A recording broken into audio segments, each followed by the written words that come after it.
Hello, listeners! Welcome to our channel, Learn English with Podcast. Have you ever found yourself in a conversation with native English speakers, struggling to keep up or hesitating to speak? We all want to sound natural and confident, but it often feels out of reach. The truth is, speaking like a native isn't about perfection. It's about fluency, comfort, and practice. In today's episode, we'll share simple strategies and real-life tips to help you speak more like a native with ease and confidence. Ready to improve your English? Let's dive in. At last, I'll share some real-life stories so that you might feel confident while speaking English. But before we dive into today's topic, let's quickly introduce today's guests, Alan and Alice. They are here to help us overcoming our hesitations while speaking English. Let's get started. Okay, picture this. You're at an international conference, and a great presentation just wrapped up. You're bursting with thoughts, but then you hesitate. Can I really express myself clearly in English? It's a feeling so many of us know, right? That frustration when language holds us back. That's exactly why we're doing this deep dive today into speaking English like a native. And honestly, it's more attainable than you might think. More attainable for sure. And it's interesting because speaking like a native doesn't mean you have to erase your accent. Think about it. Shakira, Arnold Schwarzenegger, Jackie Chan, they're all incredibly successful communicators. They are. And they all have pretty distinct accents. You're right. It's more about how you deliver your message, not erasing who you are. Exactly. It's about clarity, naturalness, and confidence. And a big part of that is mastering the music of English. Yeah. The intonation. Like, think about how a native speaker might ask, "What you up to?" Right. The meaning is more than just the words. It's in the melody, the rise and fall of their voice. It can be tricky, though. It's like there's this hidden code in English beyond just the words themselves. So how do we crack that code? Well, first, you need to become aware of it. Really listen to how native speakers talk. In movies, podcasts, everyday conversations. Notice how their tone changes, depending on what they're trying to express. Excitement, doubt, a question. It's like learning a song.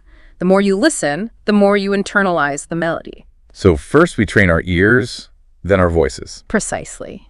And once you start noticing those nuances, you can use mimicry to your advantage. Find a short phrase or a sentence spoken by a native speaker. Then try to repeat it, matching their intonation as closely as possible. It might feel a little odd at first, but with practice, it becomes second nature. Like building muscle memory for our voices. Exactly. And then there's another layer to all of this cultural fluency. Understanding idioms, slang, all those little cultural references, the things you hear in everyday conversations. Imagine someone says, "It's a piece of cake."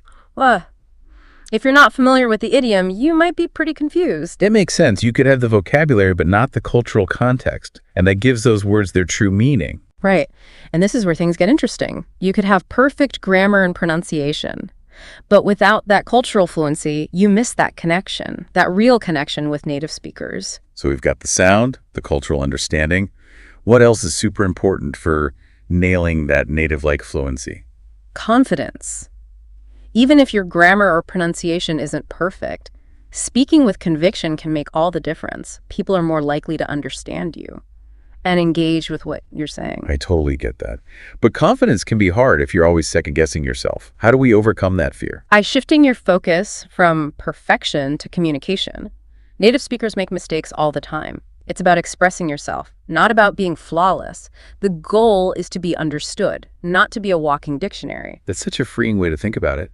So instead of being scared of messing up, it's better to just jump in, focus on getting the message across, even if it's not grammatically perfect all the time. Exactly. The more you practice, the more confident you'll become. But there are definitely some common challenges we all face on this language learning journey. Let's talk about those challenges.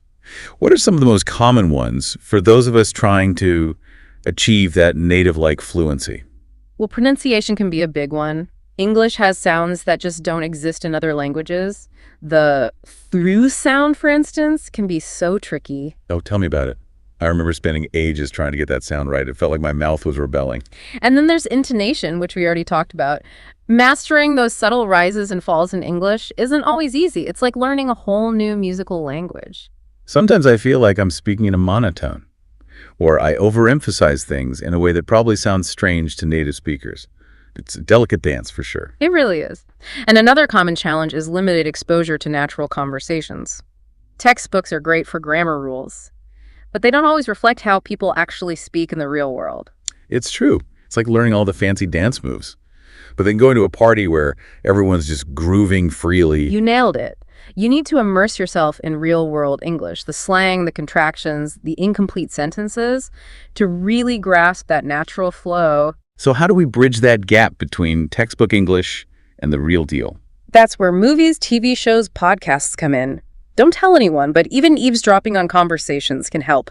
Pay attention to how people actually speak, how they use those phrases and idioms. It's like language learning by osmosis. Wait, eavesdropping is allowed? Well, maybe not in a creaky way, but absorbing those natural patterns and expressions is key. It's all about observation and immersion. Like we're linguistic detectives gathering clues from the real world. Exactly. And another challenge, maybe the biggest one for many, is the fear of judgment. That feeling of, what if I make a mistake?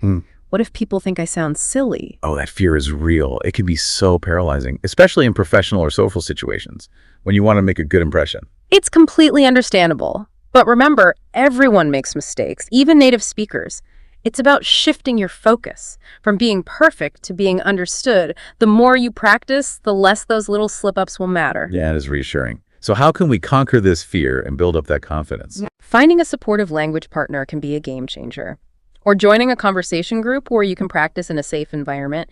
And don't underestimate the power of self-talk. Talking to yourself in English, even if it feels strange at first, can help you get comfortable with the sounds and the rhythm of the language. So it's about finding those safe spaces to practice and giving ourselves permission to make mistakes along the way. Exactly. And speaking of practice, another common challenge is finding the time. Life gets busy, and it's easy for language learning to take a back seat. I feel that. Between work, family, and trying to have a social life, making time for language practice can feel impossible. It's definitely a challenge, but even small chunks of time can be effective. Think 15 minutes listening to a podcast on your commute, reviewing flashcards while waiting in line, or having a quick chat with a language partner online. It all adds up. So it's about weaving English into our daily lives, even if it's just in little bursts here and there. Okay, we've talked about the dream of speaking English like a native, what it really means and some of the roadblocks. Now let's get to the good stuff, the tips and tricks to make this dream a reality. Great question. And the good news is there are so many practical steps you can take, even if you're not living in an English-speaking country. I'm all ears. Let's dive in. What's the first step on this path to native-like fluency? Well, let's start with pronunciation. You don't need to get rid of your accent completely, but focusing on clarity can really make you easier to understand. Identify those sounds that trip you up and work on them specifically. That makes sense. Any advice on how to tackle those tricky sounds? I still haven't mastered the whiff sound. Online resources can be really helpful for that, like Forvo or IPA charts. You can listen to how different sounds are pronounced and even record yourself to compare. It's like having a pronunciation coach in your pocket. So it's about getting your ears and your mouth to work together. Exactly. And remember, English is a stress-timed language. Some words are emphasized while others are reduced. Pay attention to how native speakers do this and try to mimic those patterns. Okay, so pronunciation is key. What else should we be focusing on? Intonation. We talked about it earlier, but it's so important, it's worth mentioning again. Think of English like a song with its own melody and rhythm. Practice emphasizing different words in a sentence and see how it changes the meaning. There are even apps that can help with this, like Elsa Speak or Speechling. Intonation apps. That's pretty cool. I'll check those out. What about vocabulary? I feel like I'm always hitting a wall with new words and expressions. That's a common feeling. One tip is to focus on everyday idioms and phrasal verbs. Instead of saying, I will postpone the meeting, try, I'll put off the meeting. It sounds much more natural. It's amazing how those small phrases can have such a big impact. Any tips for actually remembering all those new words and expressions? Context is key. Don't just try to memorize lists of words. Use them in sentences or have short conversations using them. And don't be afraid to make mistakes. That's how we learn. This is all great. But I'm curious about immersion.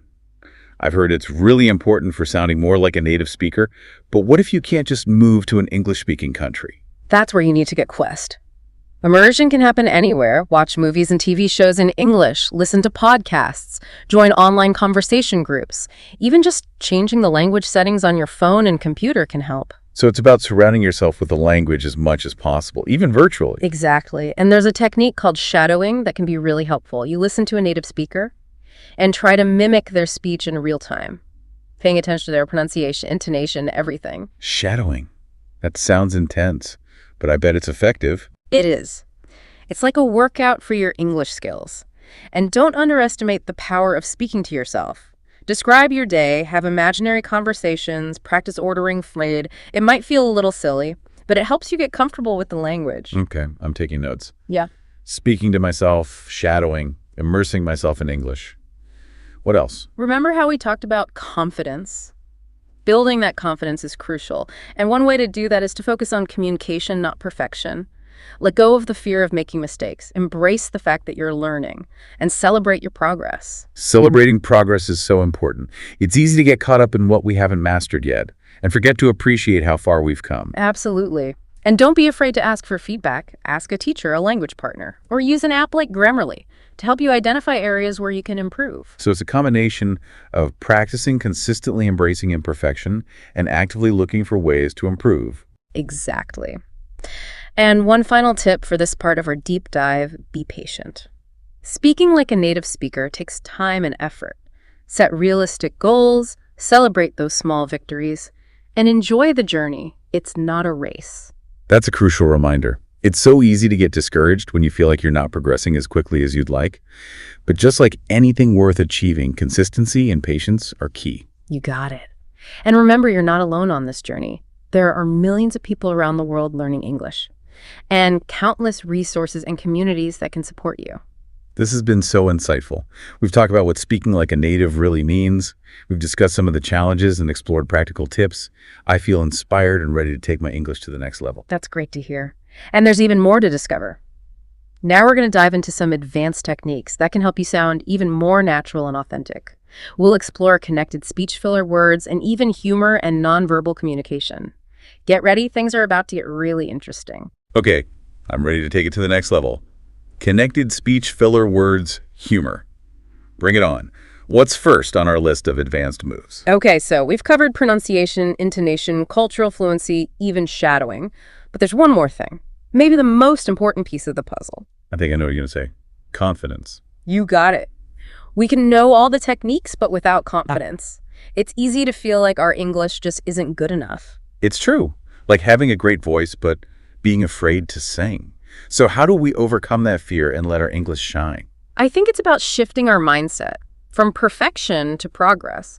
So many learners get stuck trying to sound exactly like a native speaker, and that pressure can really hold them back. It's like we're setting this impossible standard for ourselves instead of appreciating how much we've already learned. Right. So instead of striving for perfection, focus on celebrating your progress. Did you use a new idiom in a conversation? Did you understand a joke without needing to translate it? Those are victories. I love that. Those small wins are what lead to bigger achievements. Exactly.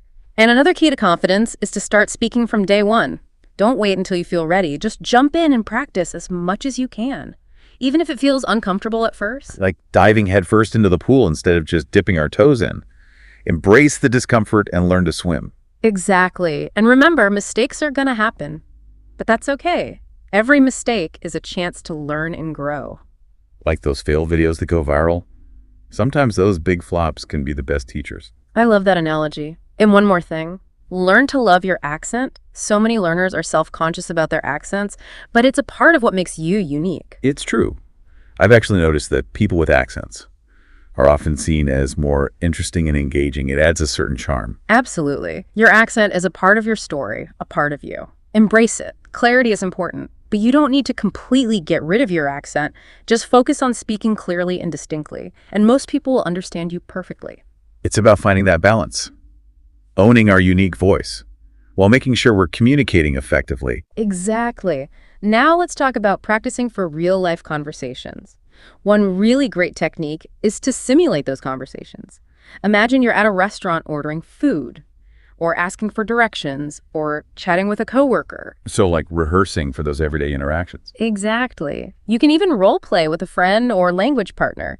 It's a fun way to practice using the language more spontaneously. That sounds like a great way to take some of the pressure off. And if we can, immersing ourselves in native speaking environments can be so helpful. For sure. If you can travel to an English-speaking country, or attend events, or even just chat with English speakers online. The more we can experience the language in real-life settings, the easier it becomes. Exactly. And don't forget about joining English-speaking groups or clubs. It's a great way to find a supportive community. and practice your skills. And remember, prioritize fluency over accuracy. It's more important to get your message across than to get every single grammar rule right. Right. Don't be afraid to paraphrase or use simpler language. You can even use gestures if you can't remember a word. Native speakers do it all the time. Just focus on keeping the conversation going and expressing yourself confidently. I love this new perspective. It's not about reaching some impossible level of perfection. It's about embracing the journey and focusing on connection and communication. You got it. And remember, confidence comes with practice. The more you speak, the more comfortable you'll become. So find little ways to use English every day, even if it's just for a few minutes. Talk to yourself, sing along to songs, record yourself reading. Every little bit helps. Every little bit helps. Absolutely. And finally, be patient. Learning a language takes time. There will be ups and downs, moments of frustration and moments of breakthrough. Embrace the whole process. Celebrate your wins and never give up.